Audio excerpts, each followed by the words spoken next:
He is 16, going to Eurovision, representing Greece. It is Victor Vernicos. Hello. Hi, nice to meet you. How's it going, William?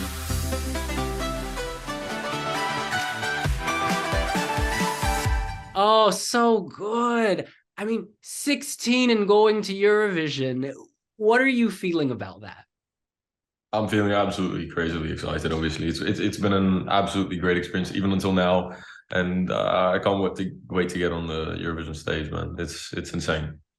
Yeah. And I'm assuming you're still in school, yeah? Yes, I am in school, but I'm doing online school from a school actually in London, and it's 1 to 2 hours per day. So, and they're all of the lessons are recorded as well. So if at any point I can't watch a lesson while it's live with the teacher, I can watch it back. So it's all good. I started Ah, that in September okay. to have more time in general musically, and it fit quite well with Eurovision as well. So it's all Ah, good. that's good to know because we were wondering how is he doing it? Because it's a lot. Eurovision's a Yeah, lot. yeah, it's a lot to handle, but it's fun. So before we talk about Eurovision, I really want to learn a bit more about your background because you have a very multinational identity.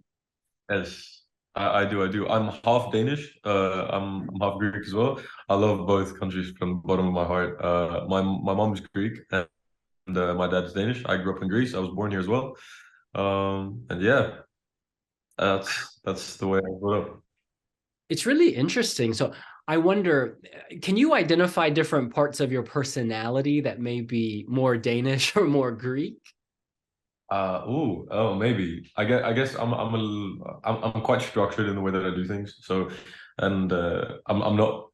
I don't know. I'm half half on both. So I could be a little bit lazy. I can be laid back and lazy a lot, but I can also be hardworking and structured, which would be the Danish way, and then the Greek way would be laid back and chilling, and nothing matters. It's all so relaxing and having some fun. When it comes to food, I again it's a mix. I mean, I could go make some pasticcio, or something along the lines of that, but then I'd go make some cinnamon rolls. You know what I mean? So. But yeah, that's a really good question. I guess I'm a mix of both in all areas. Well, I'm glad you brought up cinnamon rolls because we read that, you're incredible at baking these. How did you learn and what's your secret? Oh well, I learned from my dad obviously, and the Danish side of my family. But in general, I love baking cinnamon rolls. It's quite a simple recipe. I don't think there's a secret to it. The secret to it might be having a little bit of Danish blood or Scandinavian blood in general. But That's great. And your song for Eurovision is What They Say. And I correct, want correct. to ask you about the process of, bringing the song to life. When did the idea Yeah, yeah. come? When did you start singing it? So I wrote it when I was 14 years old. I wrote it in around March, April of 2021. I wrote it about an experience I had 6 months prior to that. I was actually in Denmark at the time in my grandmother's house. We were staying there for this just a few weeks in the summer, and I got this overwhelming feeling of like anxiety and overwhelmingness in general, um, that had to do with the dream I had of being a musician, of being an artist, starting to become a reality. Like artists, sorry, managers and other people started to be interested overseas and stuff, and it was quite overwhelming because it was a dream that I've had for a really, really, really long time, and for 2 years of working towards it, I mean, it started becoming reality, and I think that's the point where I realized that the things I work for, the things anybody works for, actually happen. It's not just a dream that you're kind of working towards, and it never really happens. Like that's the first time that I could feel it in my hands grip that this everything's real. Like it was a reality check basically. And the That was an overwhelming. lyrics are quite nice. The title, What They Say. Could you tell us what were they saying and what were you feeling because of what they were saying? So what they say isn't really what other people were saying. It was some sayings that kept coming up in my head that while I was writing the song. It was that I thought would be the way to express myself. And by the way, just to go back to the other thing I was talking about, I usually refrain from telling the whole story of how I wrote the song, etc., because I want people to relate to it in their own way. I believe that it's a song that speaks about anxiety that a lot of people go through all the time, and that people can interpret it in their own way. So I don't want people to take that story and be like, that's the only thing it means. It's a place everybody can go to express themselves. And yeah, The music video is very yeah, emotional. You know, I love this idea that you're kind of on a sofa, and people think of sofas as being relaxing, but you're going through it emotionally, you know, and it starts raining. Could you tell us mhm. about the idea and the storyline of the music video? Yeah. So the idea of the music video, just as everything as a stage performance will be, and as anything I do, is trying to take the emotion that the song starts with and pass it along to the next stage. So I had an emotion, I expressed it in acoustic form on my guitar, and I wrote the song. Then I did it in the production, and then we tried to do it in the music video. So it starts a little bit more calm, and it's a very the song is a lot like a monologue, just expressing everything I'm feeling and trying to get it out of myself. And there's a big release towards the end. We wanted to accentuate that as well with the rain and a lot of movement going on. Yeah, there's a lot of symbolic things that could be placed in the music video, and I think we did a good job. I'm very happy about it. Yeah, all the water. I was wondering afterwards, what was that like to film? Was it difficult to have all this water pouring down on Right. you while it's a lot to take in? I love this question. In general, I really love water, and like it's one of my favorite things. Being in it, drinking it, anything. Water is my thing. I don't care. I mean, I like cold showers. I mean, I like swimming during winter and the summer and everything. I'm wearing my swimsuit right now, so like I'm not kidding. I'm really a Greek boy. I'm really a summer boy.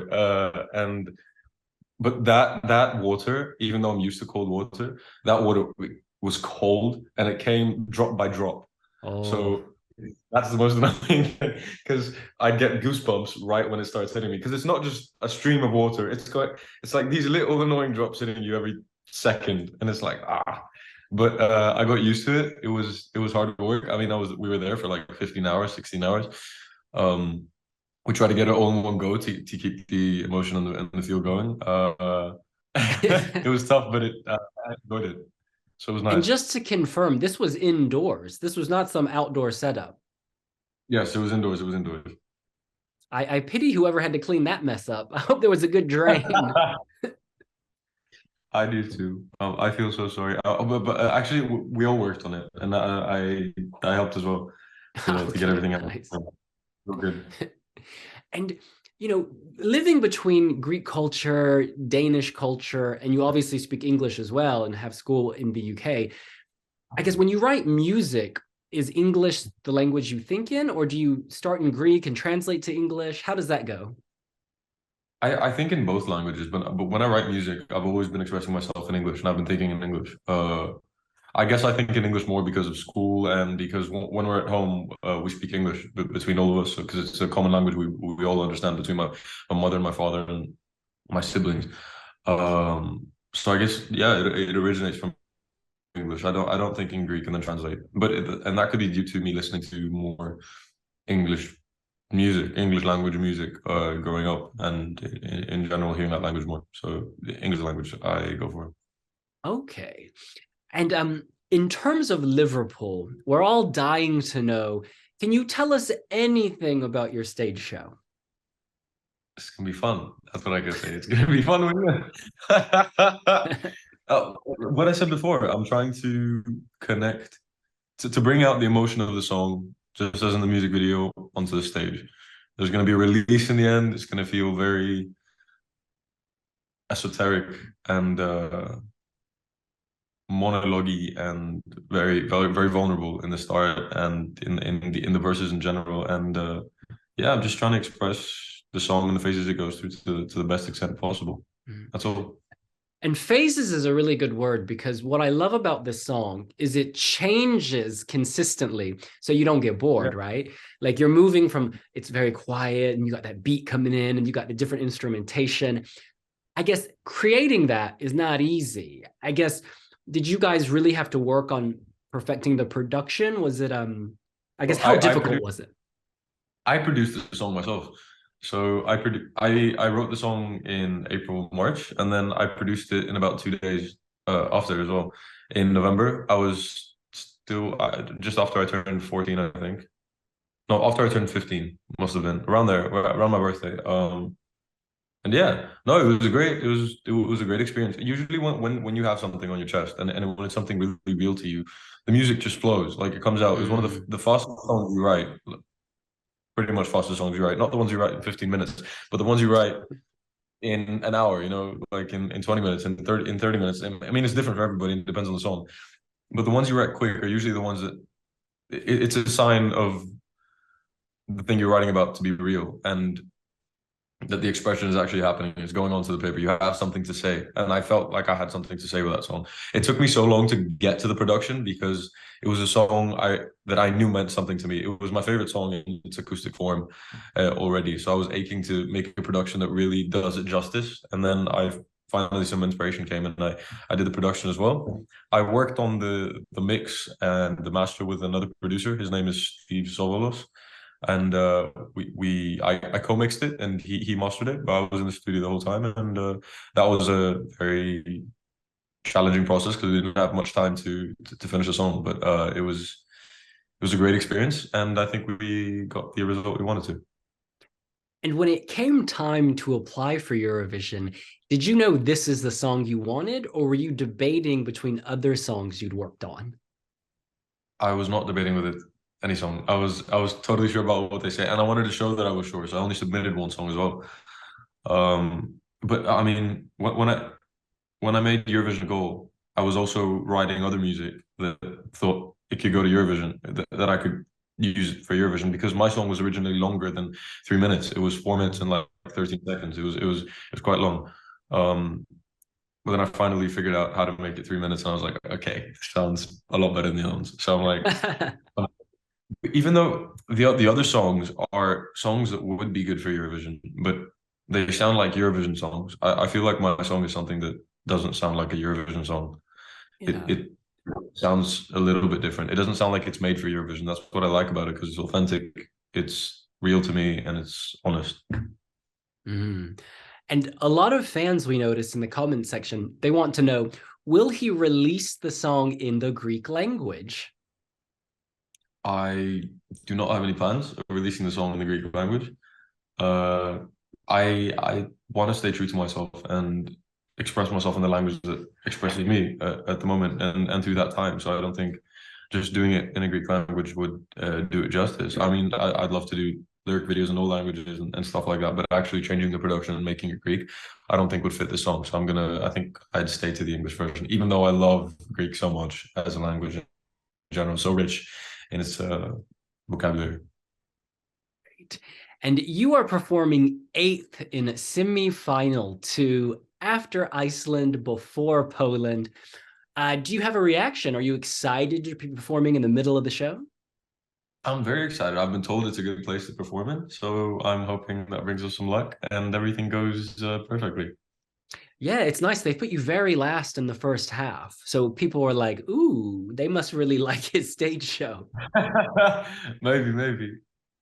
I Very hope cool. so. I hope they like it, and I hope the public likes it as well because in the semifinal it's only public voting this year. Yeah. And have you managed to speak to any of the former Greek Eurovision singers for advice? I've spoken to Amanda. I've spoken to Psyche Roas as well. So it's been great, and I hope to speak to more. And they're both very sweet, and they gave some great advice. Mm. Is it strange now? 2 or 3 years ago, you were launching your career. Now you're talking to Sakis Ruvas. I mean, that is crazy, isn't it? It is. It's very, very, very crazy. But yeah, it shows what happens when you put some hard work in and you really have a goal and you give your all for something. I believe that any of us can do it. Anybody who has enough love and willpower in their heart, I guess. And we have to mention that you're not just a singer. You play the piano, you play the guitar. What's your first instrument? What was the one that really got you into music? First instrument I played was piano. I started lessons when I was 4 years old. I started guitar when I was 10. So piano was my first instrument, but writing wise, I think I write on my guitar more, but I write a lot on the piano as well. So I in general I write a lot. So it's hard to distinguish which I write more with, but guitar is a little bit rhythmical as well. So if you ask me to play a song, I pick up the guitar. I wouldn't get a keyboard out. You know what I mean? And we know you have a strong connection to the UK already with your schooling. Have you been to Liverpool? I haven't been to Liverpool. In the UK, the only place I've been is Scotland. I've been to Glasgow. So I haven't been to England though yet, and I'm very much looking forward to come to Liverpool. I Liverpool was is such just a in Glasgow myself the other day. really awesome. Yeah, I Uh, remember Eurovision could have been in Glasgow, right? There was the Yeah. two between it was Liverpool and Glasgow, so it would have been fun going there again. But I'm glad I'm exploring new territory in Liverpool. It's gonna be really fun. And what were you doing in Glasgow? I'm sure our Scottish listeners will want to know. I was visiting my grandfather. My grandfather lives there, so yeah. Your family is so global. It's, you know, you got your own Vernicos diaspora here. We are citizens of the world, but it was my grandfather on my father's side, so it's Jorgensen. It's not Vernicos. Ah, very cool. Gosh, you're gonna get all the Scottish votes. It's coming in. I hope so. Vote for Greece. You didn't hear anything. So. Yeah, why not? Well, speaking of this, it's really lovely. Cyprus is in your semifinal. Yeah. Have you spoken to Andrew Lambrew, or do you have a thought on I his have. song? I met with him as well. He's a really, really nice kid. I can vouch for him any day, and I hope he does well in the contest. Great. And speaking generally of Eurovision, people are always going to ask you this between now and the end of Eurovision. Right. What are your favorite Eurovision songs? My of all time. Mm. Come on. I can't do anyone justice. I feel like saying one wouldn't do justice to the whole competition, but there's so many. I mean, you could go back to ABBA, okay. From recent years, I'd have to go with two of my favorites are Arcade by Duncan Lawrence and then Fairy Tale by Alexander Rybak are two that pop into my mind, like which are my style as well that I really love. But I love so many songs from Eurovision, man. It's absolutely insane. Even Ella Paparizou, I have to say it because we won with her in 2005. So my number one is also an album for me. I really like last year's Amanda Tenfjord's was a really great song for me. I really really love that, and she's the reason why how my dream of going to Eurovision became a goal, and I wanted to really really go to Eurovision, like made it a goal to go to Eurovision rather than just have it as a dream. Um, and yeah, so there's many, but those would definitely be my top three, four. Oh, that's fantastic. It's really nice to know that Amanda sort of inspired you to take the plunge. Yeah, yeah, she's truly amazing as an artist, and I like the way she sings and writes. So it's cool. And a final question for you, Victor. When Yeah. Eurovision's over and you've left the stage, what do you want Mhm. people to remember about you and your song? That's a deep question. Okay. I don't really want them to remember anything. I want them to feel as though the song helped them express themselves. And I hope I put on a great performance. So I guess the performance, and I hope I entertained them with the performance, and I hope the song meant something to them and allowed them to express themselves. And the symbol of the song is to express yourself in general. So I hope they took something away from the song. It also helps them express themselves, and I've entertained them and inspired people to just do what you love. And yeah. I lied. I've got one more question for you, more of a Okay. request. Do you Uh, have a message for all of your new fans who are now following you on Wiwibloggs? yeah, I love you guys. Let's go. I'm ready. Exactly what I said before as well. Just follow what you love, do what you love. Don't doubt yourself for a second. And yeah, I hope the song means something to you, and I hope I can give you some more great music going forward and a great performance in Liverpool. Obviously, that's number one. He is Victor Vernicos. The song is What They Say, spot number 8, semi-final 2. You have to vote for Greece to get Greece in the final. So pick up the phone if you want to support Victor. Victor, thank you Thank so, you. so much. It was so lovely to meet you. Thank you too. Lovely to meet you too.